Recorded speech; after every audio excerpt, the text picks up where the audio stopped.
La noche estaba densa de silencio, rota solo por el zumbido bajo de la maquinaria en el interior del USS Washington. En una sala de trazado a oscuras, los operadores de radar se inclinaban sobre pantallas que brillaban mientras trazos verde pálido comenzaban a florecer sobre el vidrio. Arcos tenues de luz que marcaban algo moviéndose por las negras aguas de Iron Bottom Sound. Sabían lo que significaban esos ecos. Un enemigo invisible se acercaba. Más allá del casco de acero, los Marines en Guadalcanal resistían la línea palmo a palmo, exhaustos, hambrientos y aferrándose a Henderson Field, la única franja de tierra que evitaba que la guerra del Pacífico virara hacia el desastre. Si la fuerza de acorazados japonesa alcanzaba ese aeródromo, todo lo que los Marines habían soportado durante 3 meses brutales podría borrarse antes del amanecer. Pero en esa noche importaba otro tipo de visión. El enemigo confiaba en reflectores y en ojos entrenados para la noche. Los americanos confiaban en otra cosa, el radar, una tecnología que muchos almirantes todavía desconfiaban. Solo un hombre en la flota entendía verdaderamente su poder, el almirante Willis Lee, de pie con calma en el puente del Washington mientras los ecos se acercaban. En 7 minutos, demostraría que el fuego de artillería guiado por radar podía decidir la batalla naval de Guadalcanal y remodelar la guerra naval moderna. Mucho antes de que se dispararan los primeros proyectiles esa noche, la lucha por Guadalcanal ya se había grabado en la memoria de cada marino y marine que allí combatió. Lo que comenzó en agosto de 1942 como un desembarco americano desesperado en una pista aérea japonesa inconclusa, se había convertido en una campaña agotadora, donde el calor, las enfermedades y el agotamiento cobraron casi tantas vidas como las balas. Esa pista, rebautizada como Henderson Field, se convirtió en el eje sobre el cual parecía inclinarse toda la guerra del Pacífico. Quien la controlara controlaba los cielos. Quien controlara los cielos controlaba el mar. Y en la guerra insular de la Salomón, eso lo era todo. Para noviembre, las aguas alrededor de Guadalcanal habían ganado un nombre susurrado con amargura y asombro: Iron Bottom Sound. Docenas de barcos americanos y japoneses reposaban en su fondo, tumbas de metal retorcido que marcaban el precio de cada acción nocturna. Los marineros que pasaban por allí podían oler combustible en las olas y sentir el peso de los que nunca volvieron. Las batallas anteriores, Savo Island, Cape Esperance y el caótico choque del 12 y 13 de noviembre revelaron una verdad que la Marina de E.U. aún se resistía a admitir: Japón dominaba la noche. La Marina Imperial había construido su doctrina alrededor de la oscuridad. Sus vigías eran leyendas. Sus torpedos no tenían rival. Sus oficiales entrenaban sin descanso para ataques nocturnos. Y sin embargo, a pesar de esas ventajas, algo nuevo empezaba a inclinar la balanza. No era un cañón más grande ni un barco más rápido. Era una tecnología que la mayoría de los almirantes aún miraba con sospecha: el radar, un aparato cuyos extraños ecos verdes sugerían posibilidades que pocos comprendían realmente. Un oficial sí lo comprendía. El almirante Willis Lee había pasado años estudiando el radar, mucho antes de que comenzara la guerra, mucho antes de que alguien imaginara que guiaría los cañones de un acorazado. Mientras otros confiaban en la tradición, Lee confiaba en los datos. Viajó a laboratorios, leyó informes técnicos, discutió con escépticos y aprendió la maquinaria con la precisión de un científico y el instinto de un veterano oficial de artillería. Vio el radar no como un accesorio, sino como un arma, capaz de reescribir las reglas del combate naval. Pero el conocimiento por sí solo no bastaba. En choques anteriores, almirantes como Daniel Callahan y Norman Scott comandaron buques equipados con radar, pero ninguno abrazó totalmente la tecnología. Dudaron, esperando confirmación visual incluso cuando el radar mostraba la aproximación del enemigo. En el humo y el caos de los combates nocturnos a corta distancia, esos segundos perdidos fueron fatales. Callahan murió en el USS San Francisco. Scott murió a bordo del Atlanta. Su valentía fue indiscutible, pero la valentía sin información no podía vencer a la oscuridad. Ahora, la responsabilidad recaía en Lee. La Task Force 64, USS Washington, USS South Dakota y 4 destructores aguerridos era todo lo que quedaba para detener la fuerza de bombardeo japonesa centrada en el acorazado Kirishima. Si esa fuerza alcanzaba Henderson Field, el aeródromo sería devastado. Los Marines quedarían aislados y la lucha de 6 meses por Guadalcanal podría colapsar en una sola noche. Lee conocía lo que estaba en juego. Conocía a Mars. Y más que cualquier comandante antes que él, sabía cómo ver a través de la oscuridad. Lo que no podía saber era cuánto caos traería la siguiente hora, o cómo, al final, la información reunida de una pantalla luminosa se convertiría en el arma más aguda del Pacífico. A las 22:30 del 14 de noviembre, la oscuridad sobre Iron Bottom Sound se sentía casi física, pesada, cálida y expectante. En el interior del USS Washington, el radar SG empezó a dibujar un patrón que todo operador entrenado reconoció al instante. Múltiples contactos avanzando en 2 columnas distintas. Rumbos, alcances y velocidades pasaban por los auriculares, mientras los puntos verdes se definían hasta revelar una verdad inconfundible. La fuerza de bombardeo del vicealmirante Kondo llegaba a la hora prevista, y los americanos estaban en inferioridad numérica. Sobre las mesas de trazado, el almirante Willis Lee y el capitán Glenn Davis absorbían el flujo de información con precisión serena. Lee había pasado años preparándose para este momento, no solo en ejercicios o teoría, sino en el rediseño cuidadoso de las redes de comunicación del Washington.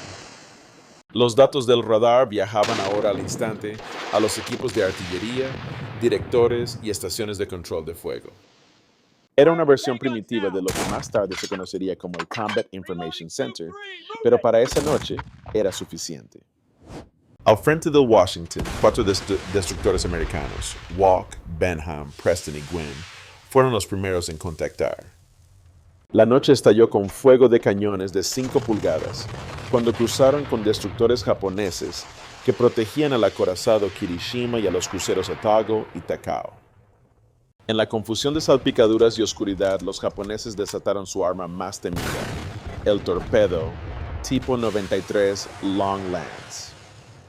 Invisible, sin estela y devastador, convirtió el mar mismo en un campo minado.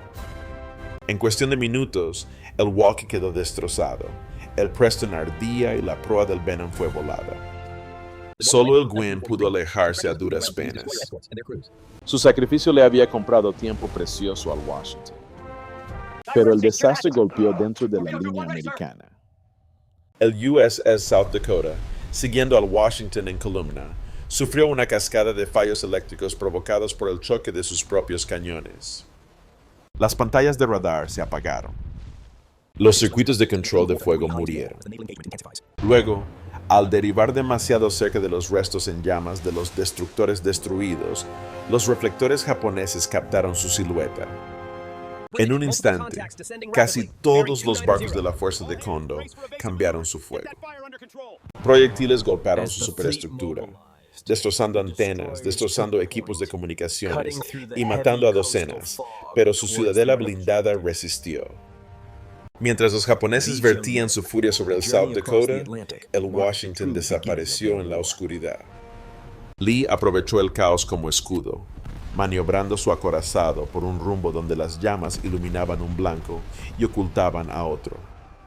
Los radares del Washington permanecieron intactos, alimentando un flujo ininterrumpido de datos a sus ordenadores analógicos de control de fuego. A través de corredores de acero y salas de trazado estrechas, los marineros dictaban rumbos y cambios de rumbo. Y entonces llegó el momento. El acorazado Kirishima, el núcleo de la fuerza de bombardeo japonesa, apareció en el radar SG a apenas 8.400 yardas. Alcanza a quemar ropa para cañones de 16 pulgadas. El capitán Davis dio la orden. Los directores de tiro se fijaron. Los ordenadores alimentados por radar calcularon las trayectorias. Los marineros junto a los cerrojos se prepararon mientras 9 cañones de 16 pulgadas se alineaban hacia un blanco que nadie a bordo podía ver físicamente. Exactamente a medianoche del 15 de noviembre, el Washington abrió fuego. La noche explotó en llamas blancas. La concusión se propagó por el agua como una fuerza física. En los 7 segundos que tardaron los proyectiles en alcanzar su objetivo, los japoneses aún no tenían contacto visual con el acorazado americano. Entonces el Kirishima se sacudió, impactado en proa, impactado en popa, impactado a babor. La dirección falló. Las torres callaron. Los incendios rugieron por sus cubiertas. El Washington había asestado un golpe mortal, y la batalla estaba a punto de inclinarse irrevocablemente a favor de Estados Unidos.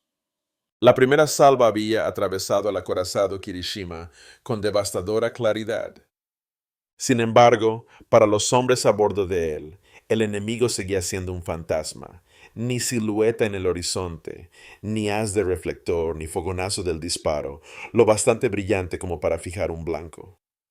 Sintieron que el barco se sacudía.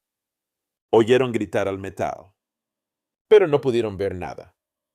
Era como si el propio mar les golpeara. El capitán Sanji Iwabuchi ordenó a sus artilleros que devolvieran el fuego, pero el intento fue inútil. Los sistemas de control de fuego japoneses dependían de ópticas y marcadores de alcance visibles. Aquella noche no había ninguno. Los telémetros buscaban en la oscuridad vacía. Los vigías gritaban rumbos que se contradecían. Cada pocos segundos, los cañones de 14 pulgadas del Kirishima tronaban en la noche, disparando a ciegas, esperando un golpe de suerte que nunca llegó. El Washington, guiado enteramente por radar, ajustó su rumbo y siguió disparando. Proyectil tras proyectil impactó el casco del Kirishima. Algunos estallaron en sus cubiertas y detonaron dentro del buque, abriendo compartimentos y llevando el fuego a salas de municiones. Otros cayeron cortos, salpicaron y luego continuaron bajo el agua, golpeando por debajo del cinturón de blindaje donde el acero era más fino. Las inundaciones se extendieron rápidamente por los espacios del costado de babor. La dirección falló primero, Luego la distribución de energía. luego los sistemas hidráulicos que alimentaban la batería principal. En minutos, el acorazado insignia de ese ataque nocturno giraba en un lento e impotente círculo. A bordo del Washington, el fuego continuó con un tempo disciplinado. Durante 7 minutos, el acorazado descargó 75 proyectiles perforantes de 16 pulgadas, un ritmo asombroso para piezas de ese calibre. Sus baterías de 5 pulgadas sumaron su propio ritmo brutal, destrozando la torre pagoda y mermando aún más las posiciones de control de fuego. Cuando el Washington cesó el fuego, el desenlace ya estaba sellado. El Kirishima moría. Pero la tragedia se despliega lentamente a bordo de un buque capital que se hunde. Los equipos de control de daños lucharon entre el fuego y el humo asfixiante, intentando contrarrestar inundaciones progresivas. Hombres trabajaron en aguas hasta la cintura para apuntalar mamparos que ya se arqueaban por el peso. En el puente, los oficiales informaban de sistemas que fallaban uno a uno. Las comunicaciones chisporroteaban y luego callaron. Los compartimentos de proa fueron abandonados. La escora aumentó hasta 18 grados. Los destructores japoneses Asagumo y Samidare se precipitaron para intentar remolcarlo, pero el acorazado estaba demasiado deteriorado. Sus inundaciones eran irreversibles. Su impulso se había ido. Sus máquinas perdían potencia a cada minuto. Finalmente el capitán Iwabuchi dio la orden que ningún comandante desea pronunciar: abandonar el barco. En las primeras horas del 15 de noviembre, poco después de las 03:00, la tripulación superviviente descendió por las sogas hacia la noche. Muchos lloraron en silencio al mirar atrás a su barco herido. uno que había surcado con orgullo en Pearl Harbor y a lo largo de años de guerra, ahora ardiendo y hundiéndose en las negras aguas de Iron Bottom Sound. Más de 200 marineros ya habían muerto. El fin del Kirishima añadió otra sombra masiva al cementerio bajo las olas. Para el almirante Kondo, la batalla ya estaba perdida. Sin los cañones pesados del Kirishima, el bombardeo de Henderson Field era imposible. Sus cruceros y destructores lanzaron los últimos abanicos de torpedos para cubrir la retirada, pero el Washington, todavía rastreando cada amenaza por radar, los evadió con precisión ensayada. Ningún otro asalto japonés alcanzaría el aeródromo esa noche. En tierra, los Marines que sostenían el perímetro nunca vieron la batalla que los salvó. Pero cuando amaneció y el aeródromo seguía en pie, comprendieron que algo extraordinario había ocurrido costa afuera. El costo fue inmenso para ambos bandos. Pero en esa hora de oscuridad, la dirección de la guerra del Pacífico cambió. Cuando la noticia de la acción nocturna llegó a los comandantes superiores, la importancia de lo sucedido frente a Guadalcanal quedó inmediatamente clara. Durante meses, la Marina de I había sufrido en las Salomón, superada en maniobra por la noche, golpeada por torpedos Longlands y obligada a enfrentarse a una flota japonesa que sobresalía en las condiciones donde la doctrina americana era más débil. Pero la destrucción del acorazado Kirishima por el USS Washington, usando nada más que datos de radar y un control de fuego disciplinado, marcó un punto de inflexión mucho más profundo que la pérdida de un solo buque. El almirante Chester Nimitz estudió el informe del almirante Willis Lee con su característica precisión. Lo que destacó no fue simplemente la precisión del fuego guiado por radar del Washington, sino la velocidad con la que la información fue reunida, procesada y convertida en acción decisiva. El radar no solo había detectado al enemigo, había moldeado toda la batalla. Nimitz entendió al instante que ese era el futuro.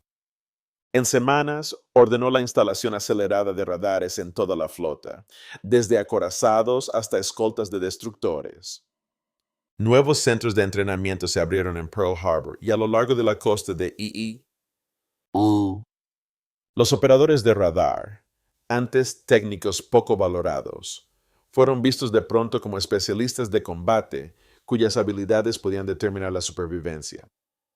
La innovación más transformadora, sin embargo, fue organizativa. Antes de Guadalcanal, la información de radar vivía en compartimentos dispersos: el puente, la sala de trazado, los directores de tiro, cada uno con solo parte del panorama. La red de comunicación improvisada de Lee a bordo del Washington demostró cuán letal podía ser la unidad de la información. De esta visión nació la creación formal del Combat Information Center, o CIC. Al consolidar sensores, comunicaciones y trazado en una sola sala a oscuras dentro del barco, la Marina de creó un centro nervioso sin equivalente hasta entonces en la guerra naval. A mediados de 1943, cada buque de guerra americano importante operaba con un SIC. Para 1944 era tan vital como el puente. Al otro lado del Pacífico, la Armada japonesa afrontó un ajuste más cruel. Los informes de acción de Kondo describían a un enemigo que podía ver en la oscuridad y golpear con precisión antes de que los vigías japoneses detectaran nada. Años de doctrina de lucha nocturna, antes orgullo de la Marina Imperial, habían sido derrocados en 7 minutos.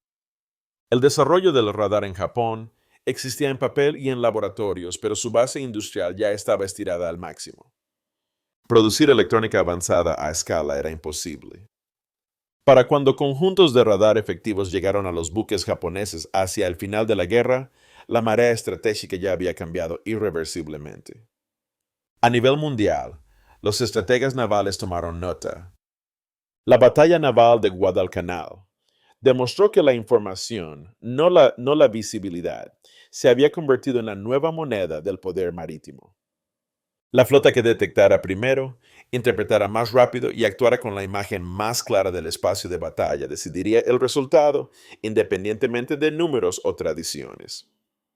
Para Estados Unidos, esa lección se convirtió en doctrina. Para Japón, fue una advertencia por entregada demasiado tarde. Conclusión. Legado y reflexión. Cuando el sol se alzó sobre Guadalcanal el 15 de noviembre, las aguas de Iron Bottom Sound volvieron a quedar tranquilas. El humo flotaba bajo sobre el mar. Los últimos ecos de los cañones se habían apagado. Pero algo profundo había ocurrido en esa oscuridad. Un cambio no solo en la campaña, sino en la propia naturaleza del combate naval. La destrucción del acorazado Kirishima, ejecutada en 7 implacables minutos por el USS Washington, había asegurado Henderson Field, salvado a los Marines que combatían en tierra y alterado el curso de la batalla naval de Guadalcanal. Sin embargo, su significado más profundo alcanzó mucho más allá de las Islas Salomón.